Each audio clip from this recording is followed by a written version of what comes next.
get good at shrugging this off, catching to the 2-on-1 and applying shoulder pressure here. If he retracts his hand back, which is a pretty normal response, I'm just going to go with it into the key lock here. So from here, we're just going to start real easy, hopping with the grips. Oh, make me work harder today. Deep on the armpit. This is, you're going to lose everything completely here. Up here, I can connect my shoulder to his shoulder and I have a much more meaningful grip. As he pulls his hand back, if he's stronger than me especially, I'm going to switch my grip and punch my hand through underneath here, just like so. It's pretty good posture control, but it's not, you can't hang out there at all. We were testing this in Bonners a few weeks ago, maybe months ago. Boom, punch. And it's very easy for the top player to do something, but I think we have a hack for it. So we're here in the clinch, pop, grip, shoulder to shoulder, good emphasis on my hand and the armpit and a high shoulder connection. Down here is completely worthless. Up here is meaningful. He pulls the hand back, switching the grip, punch to a key lock. It's almost like a reverse kimura.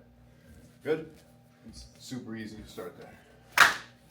Well, that was we have high connection. We're just trying to build like the habit of not doing this because this gets us nowhere fast. I need to be here connecting. If he doesn't pull the hand back, I'm just gonna pull and step into my little mini Uchi, putting him down to the floor, using it to wrap to the front headlock, right? He doesn't pull the hand back, stepping in. We'll just trip him, not a big throw, just enough to get his weight moving forward.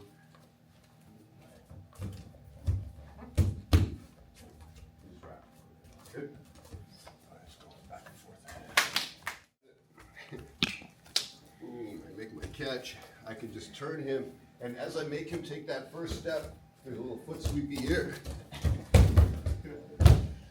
I find it kind of difficult to do your feet are sweating. Yeah. It's my second sweatiest part of my body. So I need to put like, the tricky part for me has been getting the energy going back into the foot sweep. Here, this is where I get stuck, and then I end up just forgetting. Boom. And wrap the front headlock. He can't defend both ways. I think maybe the idea is he knows he doesn't want to go front heavy, so he starts leaning back.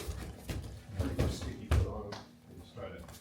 It's not like a foot sweep, it's like connect, lift, and then try to run them down with the shoulder pressure. You have to find it. I haven't been able to do it live, to be honest with you, but it is part of this system, right? So let's give it a try. He starts basing out on the foot sweep back, driving forward, and I go back. I'm looking to wrap the front headlock, right? So I think having an idea that you can chain back and forth. Like I said, I can't make the foot sweep work, but mostly it's because I have one track mind, like foot sweep, and he's like leaning forward, foot sweep. You know what I mean? I should just be foot sweep, and if he defends this with high posture, then I start looking backwards. It just kind of makes sense, but I gotta process my own brain around that. So another option that, again, I don't do, but it's very similar to what we were playing last week, is from the Russian 2-on-1. I can do this with either this key lock grip or straight from the Russian 2-on-1, where I just basically dive into the hole, pushing his end either here or into his hip, into his belly area, and I dive under and just hit him with like that little, what's the name of that throw? Monroe taught something similar a couple Fridays ago.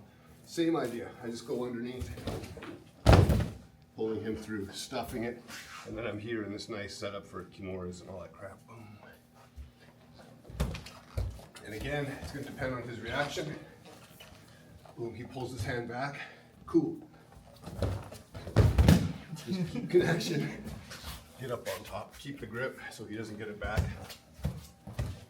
Are you sweeping with that one foot as well? Nope. Just diving the weight and holding my grip for dear life. Boom.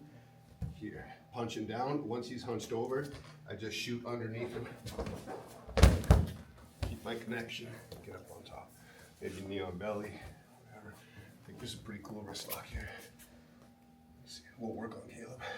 It's a finger lock. Oh, it does. No, that doesn't work. That was a good crack. Yeah. I didn't hang on that. I see.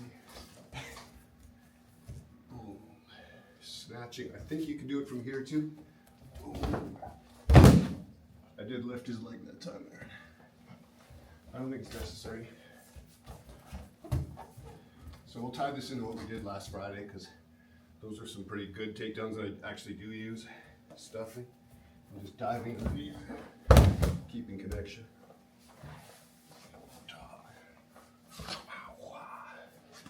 Make sense? Clear. Making my grip. I know that I can come in here for the front headlock Uchi. I know I can foot sweep him from here. If he decides to retract his hand, boom, I can go here to my key lock. From here now I can dive underneath him. From here he can also frame with this free hand on my head, super normal. I can stuff up, boom, enter into a double. Or the double I want you guys to try today a little bit different.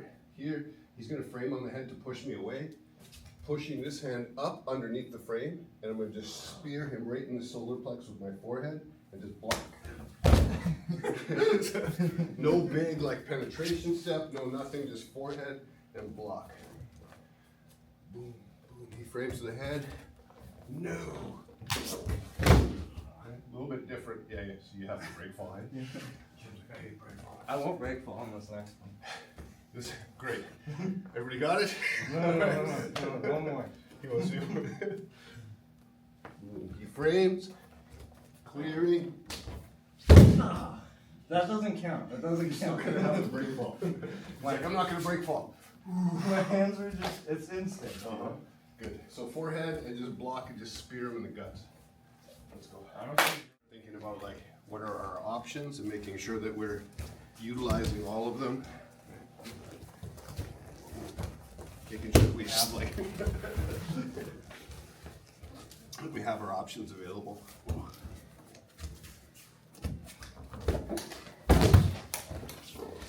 On top and just realizing that we have like more than just, I think a lot of the time when I feel this to me, it's people lingering here too long. You can't stay here. If he frames on my head, I have a split second to get to the hips. Like I don't have time to think about it. All right, what am I gonna do?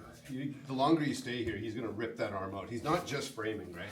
He's framing and trying to get out. So as you guys are rolling, especially with people that weren't here today, play your Russian 2-on-1, try to get good at it. Some of them, like Aaron, is probably a good game for you. I think the stronger you are, the versus your opponent, the easier it is. All right, so we'll look at some guard passing stuff. Seated guard. First thing most important is his posture, right? He wants to be leaning forward for this one. He really wants to be like, yes, leaning forward here, because it's hard for me to push him back. I have weak spine syndrome. You definitely do. But that's way better than if he's seated upright and I can just push him.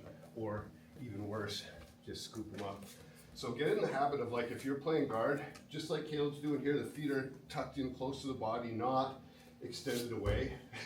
That's super weird. They should be close into the body, protecting himself. So even if I try to step in, he can wrap shin to shin, he can start playing real meaningful things. But he's got to have this correct posture that makes it difficult for me to push him back. So with that in mind, we're going to use a little grip here. I'm going to punch down on his top hand. I'm going to sag all my weight onto these grips. So now Caleb feels something different's going on. He's like, get your hands back. No. It's hard, right? Yeah. So immediately, just by putting, and I use this a lot in rolls, like if I'm on the top, you know, I'll put my weight on this grip, so I'm not having to like hold his arm, but it's a difficult thing for him to move around because all the weight's on that. This is the same idea from the guard pass. Here. So circling, playing, making the grips, and then hanging the weight, putting it all on him, so not flat-footed, up on the balls of my feet and driving into that situation here. I have options. I can go like reverse knee on belly, and here if he decides he's gonna like start trying to recover guard or falling back, I can start playing the Eric thing that I showed this like 2 years ago. Eric's the only guy that ever uses it, so I call it the Eric pass, which is kind of in honor of you. But backstepping here into this top S mount is awesome. So we'll start with that option just because it's a good one. Playing around, moving. Right. C-clamp grips. Reverse knee on belly. If he goes back to start recovering guard, I just backstep over him. Make it weird. Start attacking. Oh, where are we going? Where are we going? Make sense? Just a little back. I think most of you guys have done that pass before, right? No. No? Wait, which one? Like the back step? Yeah. Oh yeah. No, it's easy. Go. Let's go this way. So initially, the grips are like this. Thumb to the outside, thumb to the inside on the ankle. Push the weight down into him. As I circle, my left knee goes into the hip from here. If he just stays here, I'm gonna switch and just take his back for sure. But he's not gonna stay there. You might be asking, why would he go to his back here? Because he knows he's gonna get his back taken if he stays up. Back step over and just catch him here, jazz. Then you can start playing your weird games. Make sense? Let's try. Make my grip. Reverse knee on belly. If he decides to stay up this time, I'm just gonna switch and throw this knee on belly. You can see the movement, why he's gotta move, because if he stays here, this is gonna end very poorly for him. But that's what we're doing. You can take the back however you see fit, because I think they're gonna start freaking out once you switch to that knee on belly. Reverse knee on belly, he stays up. I just hop behind him, expose the back. The easiest movement possible. Here, he can't really turn into me, because these grips are still strong. I just hop around, wedge this knee, start attacking from here. I'm not gonna like really worry about falling. I'll try to kill him here, because he can't stand up. You just go straight to it, seatbelt, wait for him to move. Where's he gonna go? I don't want to go anywhere. I'll probably do a front flip or something. Front flip. I'll try. His feet are definitely not in the way. Reverse. He doesn't go. Wedge. Seatbelt control. Just chill. Make sense? Then the second step would be just to straight to it, right? You can short choke if you want, but I would rather, without having hooks in, I would much rather get the full locked in rear naked. I'm not going to squeeze at all, but the question was if he goes forward or starts building up to his hands and knees. As soon as Caleb's head goes lower, I'm not even squeezing. I know, it's horrible. As soon as his head goes down, I feel like all the blood rushes into the brain somehow, but that blood is like void of oxygen. So even without squeezing, like you felt I didn't squeeze at all, right? Yeah. He's just got dead blood in his brain, and it's like not good for you. So you don't need to rush anything here. Don't rip him back. Don't do anything. Just chill. Just relax here. Because man, he's got nowhere to go. You don't need hooks. You don't need anything. Just, if anything, I even said like, just fall forward. This is where I want to be. This is perfect. If he thinks he's gonna spike me on my head, I don't care. Can you take him to the side, Caleb? He can't Like, take- because your hooks aren't in there, can you kind of... He's gonna fully lock in It's- here. there's nowhere to go. It's like always a losing battle. And I'm not squeezing. If I'm in the competition, man, I got this. I'm gonna squeeze the crap out of this guy. So you don't have to like rush it. If you get to this position and here, boom, don't rush anything. This knee is it's more than I need for here to get the choke in. If he decides he's gonna tuck his chin and do all this crap, I'm just gonna reach in and go across the mandible. From here, I'm just gonna turn to the side and drop my elbow into this armpit. So tucking your chin is a terrible way to defend things. Shrugging the shoulders like all this. I can go right across his nose, doesn't matter. Drop my elbow down, turn him to the side, and just give him a little squeeze. Don't over squeeze it, because it's gonna take a while. It's not on the carotids, but he's still gonna choke because he's doing it himself. That's what this does, it just chokes you. So now I'm just gonna reinforce that position. And as I pull him to the side, how many tapping does it just hurt? Yeah. So I'm like not even squeezing there. But you can chill here, like the mandible choke, maybe I gotta hold it for 10, 15 seconds. So miserable. It's not fun, right? So that's not a good defense. He's gotta fight hands. So hard, so hard. Even without squeezing, so you guys can get to this position. Don't worry about squeezing or don't worry about pulling him back or all that crap. Because any motion, I feel like right here is starting to create, now he starts getting angles that I don't want him to have. Like he could theoretically escape because I start forcing movement and emotion. It's unnecessary. Just chill there. You've already done the hard work of passing guard and getting to the back. So, all right, now, moving along. I go here, boom, he goes down flat to his back. I'm in this knee on belly, and maybe he rips this arm back on me. Cool. I drop down into this kind of north-south position. I'm gonna protect the hip, and I'm gonna start isolating back wrap the neck, and just start moving into this north-south position. If he decides like halfway through this, he's gonna start rolling up to the side. I just backstep into my darts. If he decides he's gonna come up this way, smash him back down and set up my karigatame, right? Or the north-south choke if he does nothing. So I want you guys to play, looking at all three options. Here, I start coming inside here, he frees the arm back. Clean up this arm so he doesn't get it underneath me. Here, this is harder for me, I'm gonna have to start fighting this. And then switching and all I have is north-south. If I can keep his arm, if he rips the arm back, and I drop my hips and I keep the arm stuck, I can start backing up into him here, and now I have three options. If he rolls away, I hit my dars.